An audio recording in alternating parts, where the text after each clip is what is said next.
কেন্দ্রীয় শহীদ মিনার থেকে বিজয় শোভাযাত্রা করছে বৈষম্য বিরোধী ছাত্র আন্দোলন।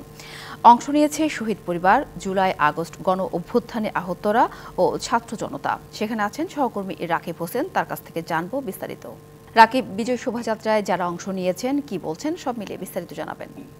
আজকে হচ্ছে মহান বিজয় দিবস, আর গত কয়েক বছরের তুলনায় আজকের বিজয় দিবস কিন্তু একটু ব্যতিক্রমী, কারণ সাধারণ মানুষ সবাই একত্রিত হয়েছে এবং নিজের মতো করে উদযাপন করছে।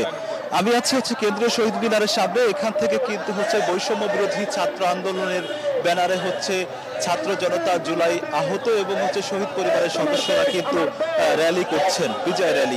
র্যালিটি হচ্ছে ঢাকা বিশ্ববিদ্যালয় এবং টিএসসি এবং শাহবাগ ঘুরে আবার হচ্ছে শহীদ মিনারে এসে শেষ হবে। র্যালিতে আসলে যারা অংশ নিয়েছেন তরুণরা, বেশিরভাগই তরুণরা, তারা বলছেন যে হচ্ছে যে আগে যে বৈষম্যের বাংলাদেশ ছিল, সেই বৈষম্যের বাংলাদেশ তারা চায় না। জুলাই অভ্যুত্থানের মাধ্যমে সুন্দর এবং আগামী সম্ভাবনাময় বাংলাদেশ বিনির্মাণে তারা সর্বোচ্চ তাগিদ দিয়েছেন। আরেকটা বিষয় একটু জানিয়ে রাখি যে এই যে তাদের সবারই কণ্ঠে একটাই কণ্ঠস্বর, যে হচ্ছে যে বৈষম্যের বাংলাদেশ তারা চায় না, তারা চায় মুক্ত এবং স্বাধীন বাংলাদেশ, যে বাংলাদেশে কোনো ধরনের দুর্নীতি থাকবে না, অন্যায় থাকবে না, অবিচার থাকবে না। এমনটাই বারবার তরুণদের কণ্ঠে উঠে এসেছে।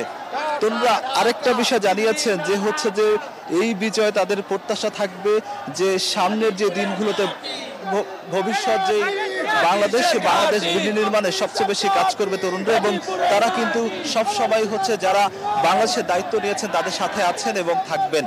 তবে আরেকটা বিষয় তারা হচ্ছে হুঁশিয়ারি দিয়ে বলেছেন যে বাংলাদেশে আর কোনো স্বৈরাচারের হচ্ছে আবির্ভাব ঘটবে না। যদি কেউ এরকম চেষ্টা করে, কেউ যদি এটা চেষ্টা করে, তাহলে সেটা হচ্ছে তারা প্রতিহত করবেন।